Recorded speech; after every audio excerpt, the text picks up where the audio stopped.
میرا نام رضوان رشید ہے، میں مظفر آباد کشمیر کا رہنے والا ہوں، اور میرا سوال یہ ہے کہ کسی طرح کی پریشانی کو چھپانا کہ اس کا ثواب انسان کو ملتا ہے کہ نہیں ملتا ہے؟ مصیبت چھپانے کی فضیلت، کفریہ کلمات کے بارے میں سوال جواب، صفحہ نمبر 169۔ حضرت ابن عباس رضی اللہ تعالی عنہما فرماتے ہیں، رسول اکرم نور مجسم، شاہ بنی آدم، رسول محتشم، شافع امم صلی اللہ تعالی علیہ وآلہ وسلم نے فرمایا، جس کے مال یا جان میں مصیبت آئی پھر اس نے اسے پوشیدہ رکھا یعنی چھپایا اور لوگوں کو اس کی شکایت نہ کی، تو اللہ عز و جل پر حق ہے کہ اس کی مغفرت فرما دے۔ ہمارے شکایت کرنے کا جو حال ہے نا وہ یہ، جیسے یار آج تو نیند نہیں آئی، اچھا آپ نے کسی سے کہا آج تو نیند نہیں آئی، نیند نہ آنا یہ مصیبت تو تھی، پریشانی تو تھی، آپ نے جس کے سامنے اظہار کیا، کیا وہ نیند نہ آنے کا جو نقصان ہے وہ جو بھی نقصان ہوا وہ پیمنٹ کر دے گا، یا جو نقصان ہے اس کی تلافی ہو جائے گی؟ کہ نیند نہ آنے کی وجہ سے جو آپ کے اندر بے سکونی کی کیفیت ہے، اب بالکل آپ فریش ہو گئے، بلکہ اگر فریش ہو بھی گئے آپ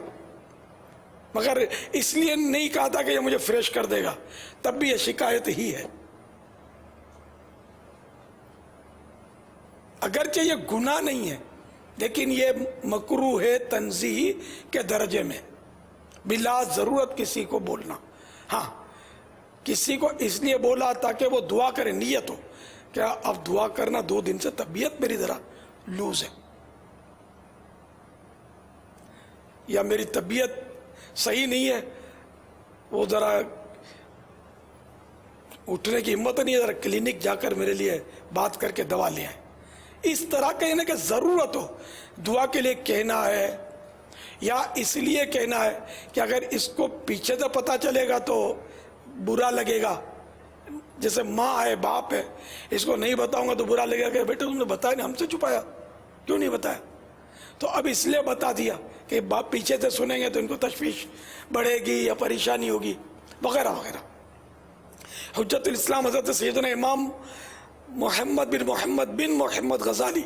علیہ رحمۃ اللہ الوالی نقل کرتے ہیں، حضرت سیدنا احنف بن قیس رحمۃ اللہ تعالی علیہ فرماتے ہیں، ایک بار میری داڑھ میں شدید درد ہوا جس کے سبب میں ساری رات سو نہ سکا۔ میں نے دوسرے دن اپنے چچا جان علیہ رحمۃ الحنان کی خدمت میں شکایت کی کہ میں داڑھ کے درد کی وجہ سے ساری رات سو نہ سکا۔ اس بات کو میں نے 3 بار دہرایا، ریپیٹ کیا 3 بار۔ اس پر انہوں نے، چچا جان یہ بھی اہل اللہ میں سے تھے، اس پر انہوں نے کہا تم نے ایک ہی رات میں ہونے والے اپنے درد کی اتنی زیادہ شکایت کر ڈالی، حالانکہ میری آنکھ کو ضائع ہوئے 30 برس ہو چکے ہیں، میں نے کبھی کسی سے اس کی شکایت نہیں کی۔ اچھا آپ بولے 30 سال کا بول تو دیا، یہاں ضرورت تھی، یہاں اس کو نیکی کی دعوت دینی تھی کہ دیکھو میرے 30 سال میں میری آنکھ ضائع ہو گئی، کوئی ایسی صحیح کہ ضرورت ہو جس کی بنا پر بتائے تو یہ شکایت نہیں ہے۔ تو ہمیں کوشش کرنی چاہیے کہ ہم ثواب پر نظر رکھیں، کہ ہم بلا ضرورت نہیں بتائیں گے تو ہم کو ثواب ملے گا، صبر کریں گے، اور صبر کا پتہ نہیں ہوتا کہ صبر ہوتا کیسے ہے۔ اب بلا ضرورت کسی ایک پر بھی، بیسٹ فرینڈ پر ہی بلا ضرورت اپنی پریشانی کا اظہار کر دیا نا، اب یہ صبر نہ رہا، گیا، صبر کا ثواب خلاص ہو گیا۔ بیسٹ فرینڈ کو بھی بتانا ضروری تھوڑی ہے، یا گھر کے کسی بھی فرد کو بلا ضرورت بتایا تو اب یہ صبر کا ثواب اس نے کھو دیا۔